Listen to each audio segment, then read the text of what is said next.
What did Dak prove to you yesterday? I thought it was his best game of his career.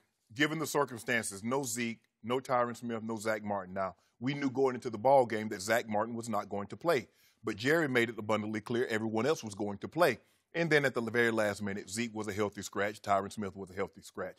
And for Dak to play as well as he did, because this was a very similar scenario, Skip, to what he had last year. Remember, 6 games, no Zeke Elliott. 6, 7, 8 games maybe, no Tyron Smith. And Dak was not able to perform like he performed yesterday. And it wasn't, throwing the Blake Jarwin. I wasn't impressed with him throwing the ball from the pocket. Skip, him being able to move outside of the pocket and throw the ball with the accuracy in which he threw the ball with yesterday. And if everyone, when they talk about Dak Prescott, the first thing comes out of their mouth, Skip, is what? Accuracy. He's not as accurate as I think he needs to be. That's what everyone says.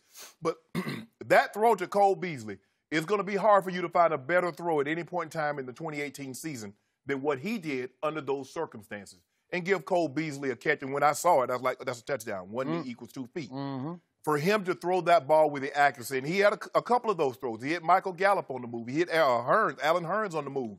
And the 2-point conversion.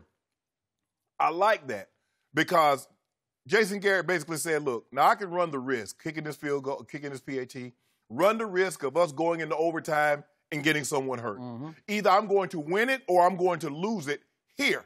But the one thing I'm going to do is I'm going to put the ball in my quarterback's hand and I'm going to put him on the move and ask that he makes a play. And Dak Prescott made a play. So for me, Skip, this was the most impressive that I've seen. And he's had some impressive. I mean, when you win as many games as he has in his first 3 years, you 2 times you win the NFC East. But I thought yesterday, given the circumstances in which he played with, he was unbelievable. Early it was a little shaky because giant Eli turned. Eli was Eli.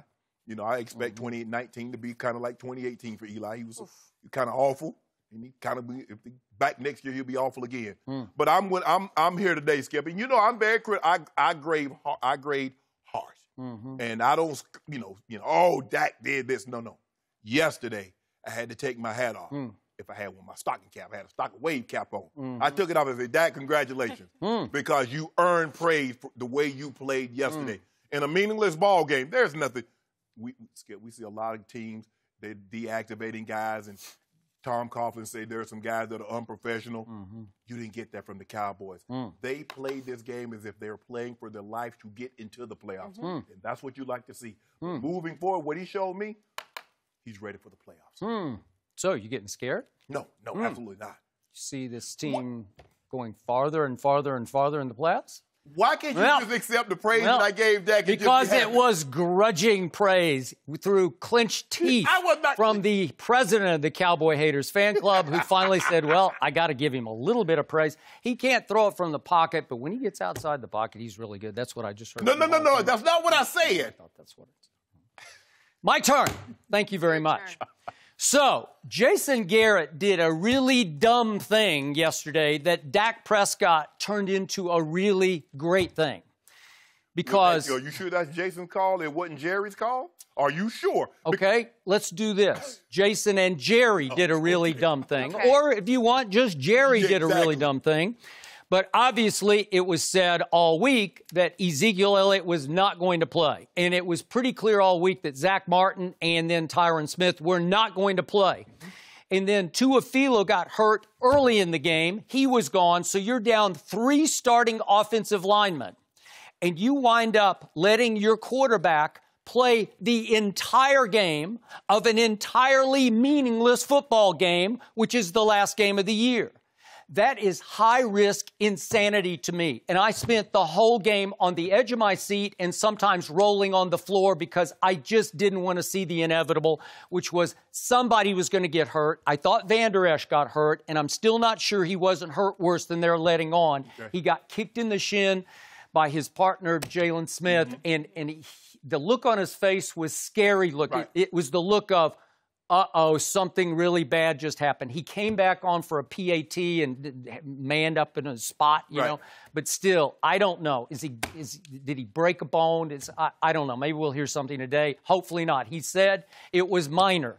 But I just kept waiting for an incredibly durable quarterback Dak Prescott to be in harm's way because the Giants were playing everybody on defense, and they do not like the Dallas Cowboys.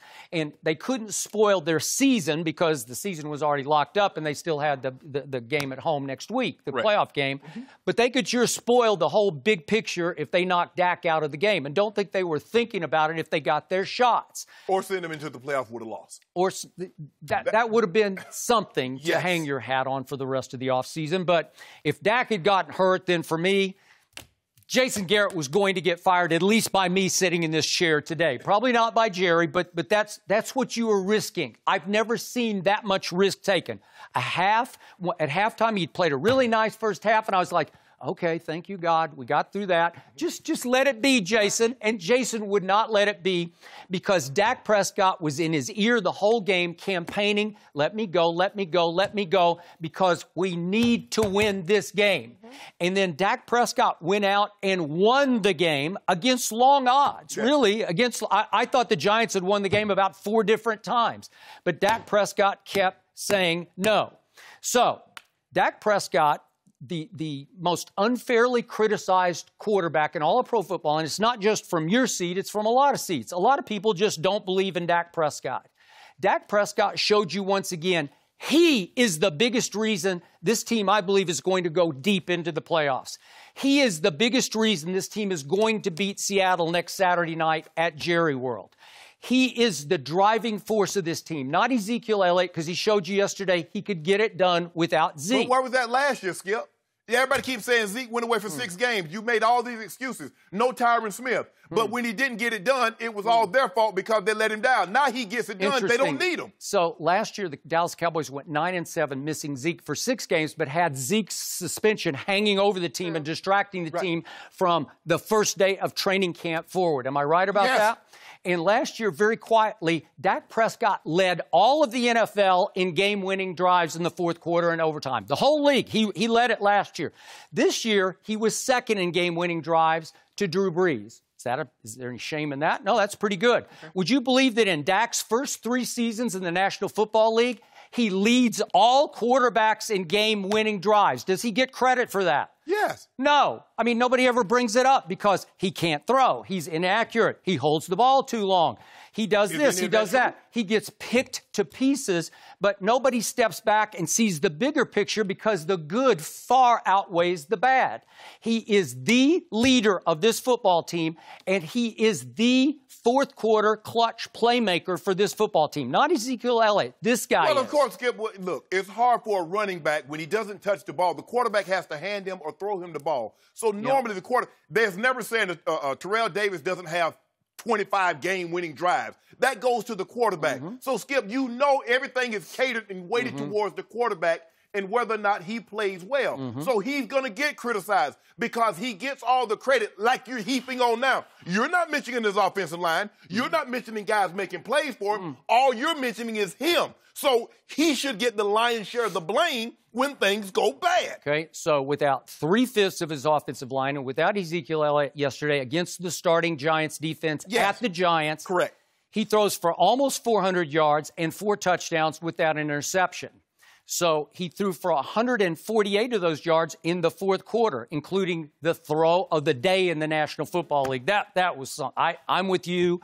Again, he bolts the pocket left. He's throwing crossbody against his body, and he throws a strike to little measly Beasley, who he got his knee down. It was a big-time catch. But Olivier Vernon had him dead to right. He blew by the left tackle, and Dak had enough presence to wheel out. Almost Tony Romo-esque. It was. And then he threw a strike. Please don't put Tony Romo in the same sentence with Dak Prescott because he doesn't deserve to be there. Stop it, Skip. He does not deserve to be there. So, with only 51 yards rushing yesterday from a collection of backs, Dak did that. And I'm going to remind you that in the fourth quarter and overtime against the Eagles, which was a turning point game at Jerry World that they just had to win, he threw for 243 in the fourth quarter and overtime with 3 touchdowns and no interceptions, but he can't throw. He is inaccurate. Skip, that's not what they said. They didn't say he couldn't throw. They said his accuracy, which holds him back from being as good or as good as he can be. Okay. So, I got another stat for you. Process this one for me, Mr. Hall of Famer. I sure can. Through Dak Prescott's first 3 seasons, he has completed 61.1% of his passes. Guess what? ladies and gentlemen. That is the all-time highest completion percentage in the history of pro football. No quarterback through his first 3 seasons has completed a higher percent of his passes than Dak Prescott has completed through his first 3 regular seasons. Oh. Is that good? I mean, to me, that's like sensationally good, right? So let me ask you a question. Where is he at yards per attempt and touchdown passes? Thank you. I'm glad you asked me that. So in yards per attempt, Dak is at 7.4, and that is ahead of Aaron Rodgers for the last 3 years, who's at 7.3, and Carson Wentz is at 7.0 yards per attempt. So you can give me Dak and Dunk, okay? Yeah. But he's throwing it farther per attempt than Aaron Rodgers or Carson Wentz are throwing. Is that good? That's good. I'd say that's good. Yeah. So I rest my case, Look, Your Honor. I rest my case. I mean, it's Aaron Rodgers and the best quarterback in the NFC, quote unquote. And again, he's completed 61.1%, but he's inaccurate. He can't throw, but he's completed the most anybody's ever completed. In their first 3 seasons. In the first 3 seasons, but it's hard, man. He's got thrown into the fire as a rookie. Is that good? He's the Dallas Cowboy quarterback. No seat gets hotter than the Dallas Cowboy quarterback. I'll give you that, Skip, but don't pretend like Russell Wilson did not have an all-time great first 3 years, okay? Because he went to the playoffs. I love Russell Wilson. Won the Super Bowl. I respect him. Okay. I'm afraid of him next Saturday night. You should be. But I believe in my quarterback in that game on that stage more than I believe in Russell Wilson. And he's 35-9 this year, but that's neither here nor there. Let's get back, because Jenny asked me what did Dak prove. I think he proved a lot more for the simple fact, since that overtime win against Philly, Amari Cooper's been a no-show. I wouldn't say a no-show. He did have a drop yesterday. But, okay. Yeah. And he's getting frustrated because he had to slant and go, and Dak overthrew him again. Okay.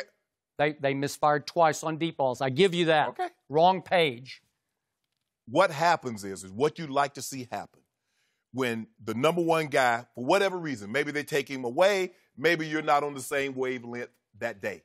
You need to see second auxiliary guys, your second, your third guy step up. Blake Jarwin. Aha. He stepped up. I have a new name for Blake Jarwin. Shannon Jarwin. He's got some Shannon Sharp in him. We've got number 89. When in doubt, throw it to 89. He had 3 touchdowns yesterday. 3 touchdown catches. Did Jason Witten ever score 3 touchdowns again? He did not. I did see. You have to go back to 1973 to find a Cowboy tight end. Billy Joe with 3 touchdowns in a game. As a matter of fact, that's another 89. I love Billy Joe. 89. He did. 89. Shannon Jarwin, I love him. Whatever, Skip. Yeah. He's not. Anyway, Michael Gallup stepped up, made plays. Alan Hearns stepped up. He made one big one. Yep.